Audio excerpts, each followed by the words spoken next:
Thank you for joining me today. It's Brian Gubernick, and welcome to the No Days Off podcast, where we believe that every single day brings a new opportunity to get better. I want to start today's episode with a question.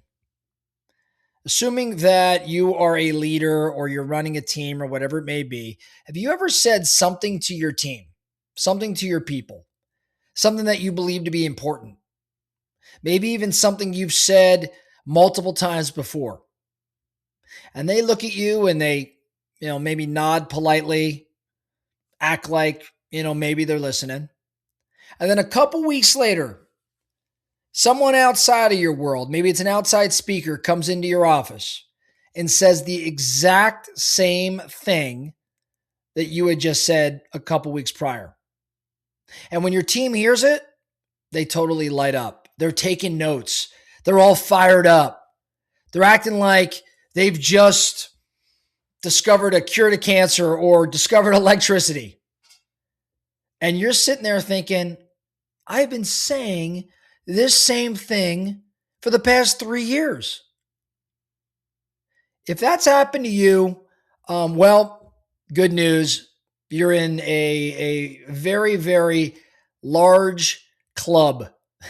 You are normal. You are not crazy. And it's not that you're a bad communicator.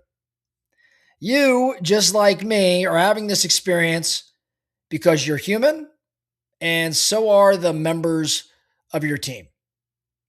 So today, I want to explain why this happens, why your people hear something from an outside source that you've been sharing many times in the past, and why they act like it's a novel new idea. I want to share why it happens, and more importantly, how to use it instead of maybe fighting it. Now, before I continue on, if you're listening and you think, well, I don't have a team. Well, you do have a family, and maybe you have some young people in your life, kids or nieces, nephews. I promise you the same exact thing is going to happen at home. So why is it occurring? Well, first, familiarity, breeds invisibility. What do I mean when I say that? Familiarity breeds invisibility. When people hear you often, your voice actually starts to become part of just the background noise. It doesn't mean that they don't respect you. It means that their brain categorizes your message as something that's known. And the brain is wired to conserve energy. So new information is what gets attention. Repeated information tends to get filtered, even if that repeated information is important. So think about your drive home each day. You stop noticing billboards and signs that you pass every day. But suddenly, if a new one goes up, you see it immediately. Just like your voice here. Your voice as a leader can become the billboard that you've driven past 100 times over. It's not new, so it doesn't trigger urgency. That doesn't mean it's not valuable. It just means the novelty matters. So first, that sort of familiar voice, it breeds invisibility. Next, external authority changes perception.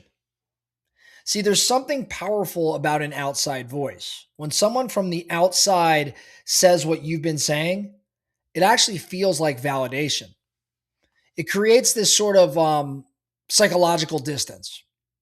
And the distance reduces the resistance. So when you say it, it may feel like an expectation, but when an outsider says it, it feels like an insight, even though it may be the same words. There's just different emotional impact. Humans are wired to value perceived objectivity. In other words, an outside voice feels unbiased, even when it's not. That is just how we are built. Next, third, history creates filters. What do I mean when I say that? Your team doesn't hear you in a vacuum. They hear you through past accountability conversations you've had. They hear you through past performance reviews. They hear you through past wins and past frustrations. They hear you through history. An outside speaker has no baggage attached. There is no history. So the message actually travels cleaner. If you've ever tried to give your teenager advice and then watch them repeat it a week later like their coach invented it, you know exactly what I'm talking about. You're given the advice, they repeat it as if it's like a genius idea coming out of their coach, and you're like, I just said this to you. Now, as much as it may feel like disrespect, it's not. It's just psychology. Again, that history creates these filters. Fourth, and finally, adults have a tendency to learn through rediscovery. What do I mean about that?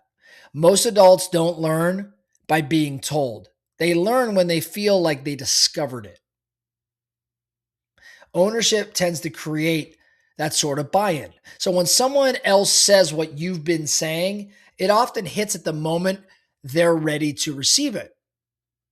And when it clicks internally, they say, I just realized, like that's the phrase going on in their mind. I just realized. No, you didn't just realize, you just finally accepted.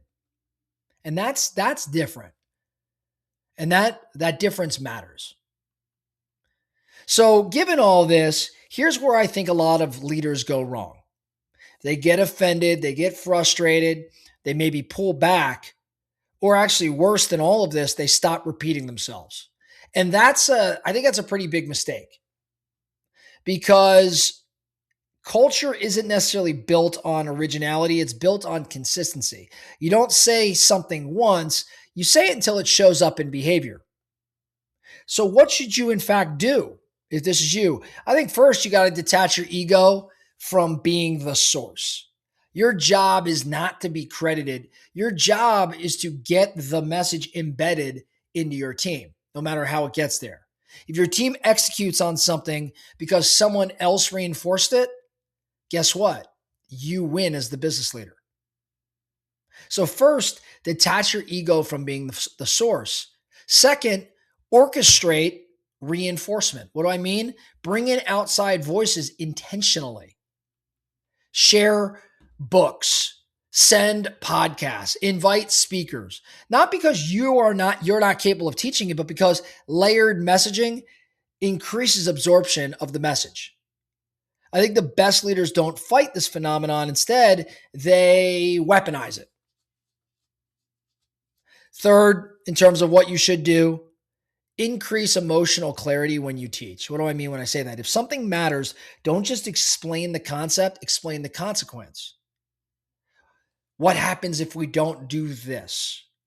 What happens if we solve this? See, this urgency that you create, it sticks more than the theory. So sometimes when we're saying something, there isn't a lot of emotional clarity behind it. So increase that emotional clarity whenever you're teaching a concept.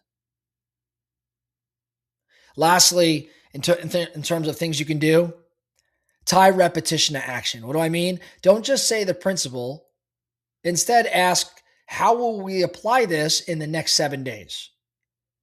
In other words, lock in that execution. Like when the execution occurs, it locks in everything that you're saying. It locks in that learning. Because when there's not application, the lesson will definitely fade. So let me challenge you with this today. What message have you stopped repeating because you assume that your people have already heard it? What principle defines your culture but hasn't fully shown up in behavior yet? If it hasn't shown up in behavior, then it likely hasn't landed. So say it again and say it again and say it again, not necessarily louder, but clearer and sharper and maybe more connected to results. Leaders are repeaters. You don't need new content all the time. You just need to reinforce that content. And I think the best of the best are repeating these things over and over again, but they're also getting strategic around how to create that outside voice to reinforce the message or make it, air quotes here, heard for the first time. That's all I have for you today, the No Days Off podcast. Thank you so much for listening. And remember, every single day brings a new opportunity to get better. So let's get after it.